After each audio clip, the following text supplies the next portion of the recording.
السلام علیکم ورحمۃ اللہ وبرکاتہ۔ امید ہے کہ آپ تمام حضرات خیریت سے ہوں گے۔ ناظرین کرام، اللہ رب العزت جب کسی بندے سے ناراض ہوتا ہے تو پتہ کیسے چلتا ہے کہ ہمارا اللہ ہم سے ناراض ہے؟ کیا ایسی نشانی ہے جو ہمارے اندر پائی جائیں گی، یا ہم کسی شخص سے یہ کہہ سکتے ہیں کہ اللہ تجھ سے ناراض ہے، تیرے اندر یہ نشانیاں پائی جا رہی ہیں؟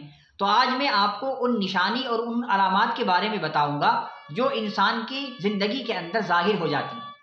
تو وہ ایسی 5 نشانی ہیں کہ جس کو دیکھنے کے بعد آپ یہ اندازہ لگا سکتے ہیں کہ اللہ رب العزت فلاں بندے سے ناراض ہے۔ سب سے پہلی چیز، جب اللہ کسی بندے سے ناراض ہوتا ہے تو وہ یہ چیز ظاہر کرتا ہے کہ اس کے والدین اس سے ناراض ہو جایا کرتے ہیں۔ یعنی اللہ جس بندے سے ناراض ہے تو اس کے والدین بھی اس بندے سے ناراض ہیں۔ حدیث شریف میں آتا ہے، رضا الربی فی رضا الوالد و سخط الربی فی سخط الوالد۔ والد کی ناراضگی میں اللہ کی ناراضگی ہے اور والد کی خوشی میں اللہ کی خوشی ہے۔ کتنا بہترین مقام ہے والدین کا کہ اگر والدین تم سے ناراض ہیں تو اللہ بھی ناراض، اور والدین تم سے خوش ہیں تو اللہ بھی خوش ہیں۔ دوسری چیز جو بندے کی زندگی کے اندر ظاہر ہوتی ہے وہ یہ ہے کہ اللہ جس بندے سے ناراض ہوتا ہے اس سے سجدے کی توفیق چھین لیتا ہے۔ وہ نماز ہی نہیں پڑھ سکتا۔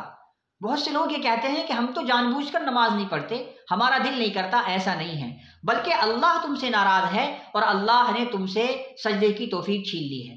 اللہ جب کسی سے ناراض ہوتا ہے تو اس کا رزق نہیں چھینتا، اس کی روزی روٹی نہیں چھینتا، اس کی عزت پر ہاتھ نہیں ڈالتا، اس کی شہرت کو کم نہیں کرتا، بلکہ سجدے کی توفیق چھین لیتا ہے۔ اللہ یہ کہتا ہے کہ یہ بندہ میرے سامنے جھک نہ سکے، میں اس بندے سے اتنا ناراض ہو گیا ہوں کہ یہ بندہ میرے سامنے آ کر کے نہ جھکے۔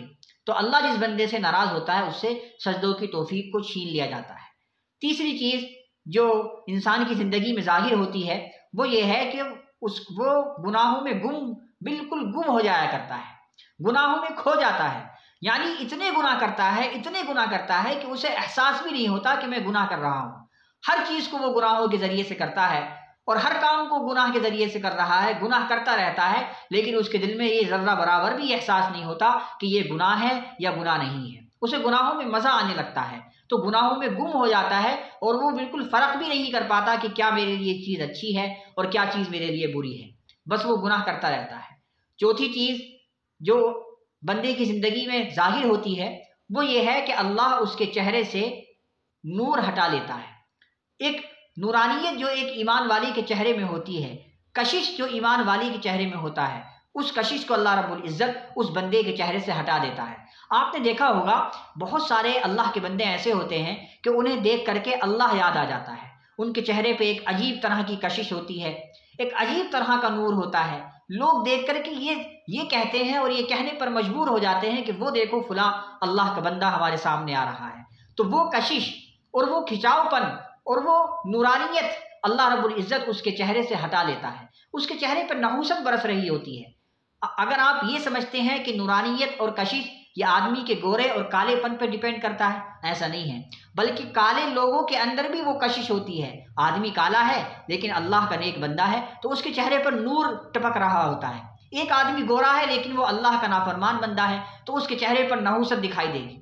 تو پتہ یہ چلا کہ چہرے پر نورانیت کا آنا یہ گورے پن اور کالے پن پر ڈیپینڈ نہیں کرتا، بلکہ یہ چیز اعمال پر مبنی ہے۔ جس کے جتنے اچھے اعمال ہوں گے اس کا چہرہ اتنا ہی اچھا اور روشن ہو جائے گا۔ پانچویں چیز جو اللہ رب العزت اس بندے کے اندر ظاہر کرتا ہے وہ یہ ہے کہ اس کا دل مردہ ہو جاتا ہے، اس کے دل کے اندر سختی آ جاتی ہے، وہ لوگوں سے سختی سے پیش آتا ہے۔ اس کا دل جو ایک ایمان والے کا دل ہوتا ہے کہ دوسرے کی تکالیف کو دیکھ کر ایمان والا تڑپ جاتا ہے کہ میرے مسلمان بھائی کو پریشانی ہے لہٰذا میں بھی پریشان ہو جاؤں، وہ دل اور وہ جذبات اس کے ختم ہو جاتے ہیں۔ اس کا دل بالکل مردہ ہو جاتا ہے، گناہ کرتے کرتے سیاہ ہو جاتا ہے، اللہ رب العزت اس کو اسی کے حالت پہ چھوڑ دیتے ہیں۔ تو یہ ہیں وہ 5 نشانیاں کہ اگر کسی بندے کے اندر ان نشانیوں میں سے کوئی ایک نشانی بھی ظاہر ہو جائے تو آپ سمجھ لیں کہ اللہ ہم سے ناراض ہے۔ اس لیے آپ ایسے اعمال کریں کہ جس سے ہمارا اللہ ہم سے راضی ہو جائے اور ہمیشہ ہم اپنی زندگی کو اللہ کی بتائی ہوئی مرضی کے مطابق گزاریں، اور آپ تمام لوگ ہم کو دعاؤں میں یاد رکھیں، اور اس طرح کی ویڈیوز حاصل کرنے کے لیے ہمارے چینل کو سبسکرائب کریں۔ السلام علیکم ورحمۃ اللہ وبرکاتہ۔